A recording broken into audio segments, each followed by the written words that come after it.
So guys, I gotta tell you, on Saturday, I felt awful for that Amazon delivery guy. So let's go ahead and knock 3 times and let's get this started.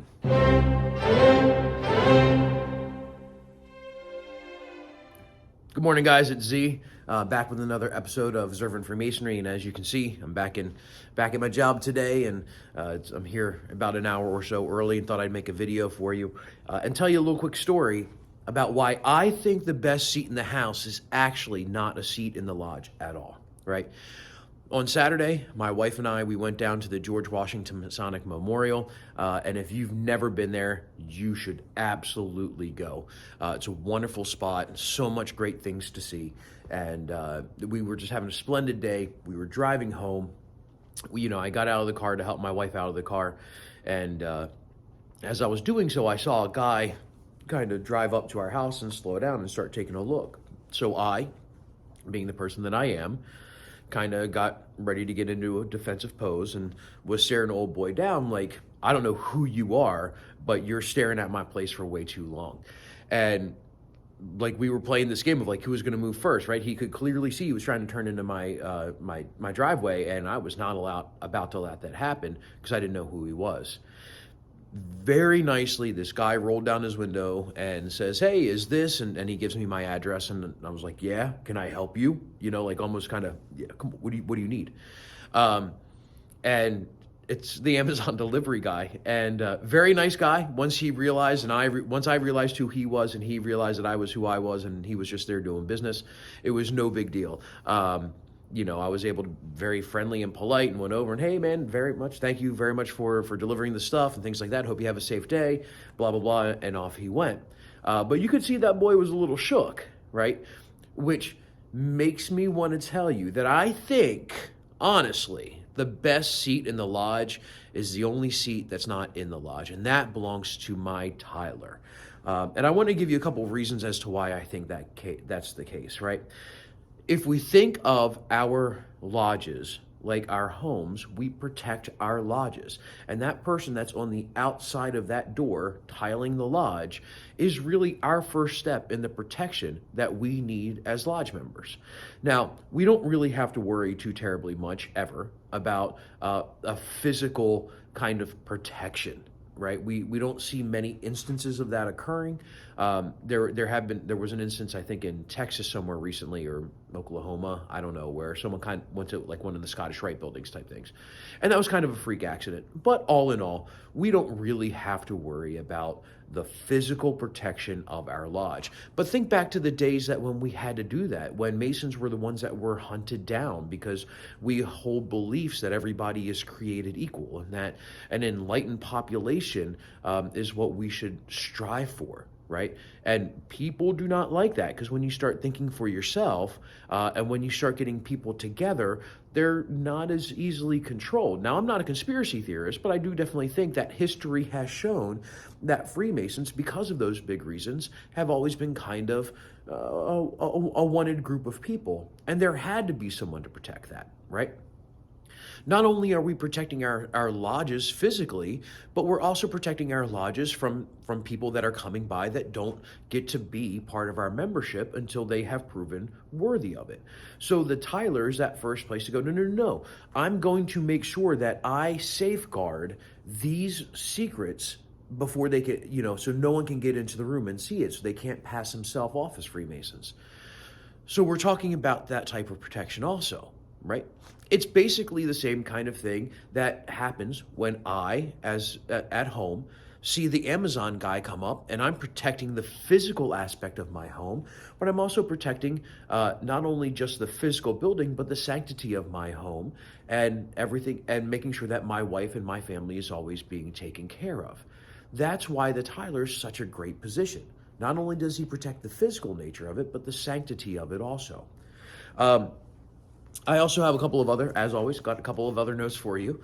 One of the things that I find that's incredibly valuable about being the Tyler is most of the time in a lot of lodges, he's the guy that stays with the candidate when he comes in for the first time, right? While we're getting the lodge all set up and we're going through the opening and things like that, candidates should never be left alone. Absolutely should never be left alone. So they're there with the Tyler, right? And he can kind of give them that really first impression of what the lodge is like. How awesome, right? Your Tyler's there. Maybe he's making a joke, or maybe he's trying to help get the candidate in the mood for the solemnity of the event and things along those lines. One thing I love about the Tyler, why I think it's the greatest seat, and kudos to lodges who do this. My lodge is one of them. A lot of times, those Tylers are older members, right? Maybe they're a past master, maybe they're just a master who's kind of reached up in age a little bit, maybe can't do the floor work, maybe can't move quite as well, things along those lines. So they have him act as the Tyler so he can still contribute, because every man needs to be able to contribute to his lodge, no matter in what way, shape, or form that he can. But because he's sitting outside of the lodge, especially before we had times where we had people or grandmasters that would allow for the Tylers to tile from the inner door, they're sitting outside the entire time. So to at least kind of make it maybe even a little bit worth it, they give them the smallest of stipends. It's like $3 a meeting or something like that. And most of the time, that was for an older brother who maybe was on Social Security, maybe couldn't afford his dues anymore, things along those lines. And so they gave him that extra kind of little help to get him over that dues payment so that he could still continue to be a contributing member to the lodge, right? So awesome. Love those guys. He has to know every member before they walk in, right? The Tyler is your primary protection. So if that older brother, who has probably been around since most of us were, knee high to a grasshopper or so, and he knows us because he's seen us all come through the degrees, he knows who's going into that lodge room even before we start the opening that we're talking about, really protecting us and making sure that everyone's there that's supposed to be there. He knows probably what degree we're opening on, knows what degree you are, and says, hey man, you can't come in for this one, or hey, entered apprentice, remember that you should be wearing your apron like this, and giving them that nice words of wisdom. Or that fellow craft that's never been late to a meeting, and the Tyler goes like, so what you're gonna do, brothers, you're gonna do this, we're gonna knock, and then we're gonna wait, and then you're gonna go straight up to the altar, and then you're gonna do this, and then you're gonna sit down, and helps those brothers through coming in late to a meeting, and not allowing for them to kind of make a fool of themselves by coming in and doing the wrong things. Not that we as members of the lodge should be even kind of saying anything at that present moment, but waiting until after lodge, maybe if appropriate, to make a correction. Usually, and they are, because they are the older members, the almond tree is flourishing. They are a wealth of information. They've been around long enough to see everything, probably 2 or 3 times. One of the things that I thought was absolutely outstanding is, thanks to a podcast called The Setting Ball, and guys, if you ever see the Setting Ball podcast, unfortunately, they're not around doing the Setting Ball anymore, but if you guys ever get a chance, thank you for the Setting Ball. It was amazing at the time. I'm really sorry that it didn't work out and we weren't able to get more of the podcast going. Bought your shirts, listened to you religiously. If you can find old copies online, guys, listen to the Setting Ball podcast. They were absolutely funny. But they had what they called a Masonic minutia, where every week they would go through and they would explain something. That one time they did Masonic calendars, because there were just so many different Masonic calendars that we used through the Scottish Rite, the York Rite, the Blue Lodges, and so on and so forth. Really good information. But one of the things that I love that they did is they took the inspiration for the old Tyler talks, where almost kind of taking the idea that self from Carl Claudy, who was a famous Masonic writer, and taking his stories that he wrote and then put it into the podcast. The reason why that's the case is because the Tyler is typically that older member who's been around for a while, who's seen everything, who's heard all the stories, has had time to think about it in many different ways.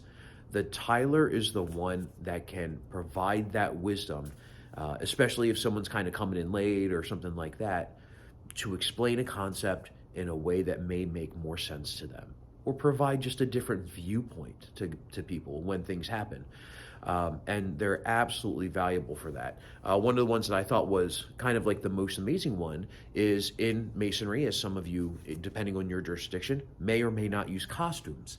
And in that old Tyler Talks that I remember so very dearly, a young guy came in and said, why are we buying these costumes, and then we have to do this, and it takes so long, and we could just kind of do it without, and it'd be fine, it'd be great. And the old Tyler goes, you're absolutely right. Everything about what you just said is correct. But let me ask you this question. If that helps those people to put on costumes to play those parts during the degree work, which helps to impress upon them, to help them press upon the candidate the meaning of the degree, isn't it worth it?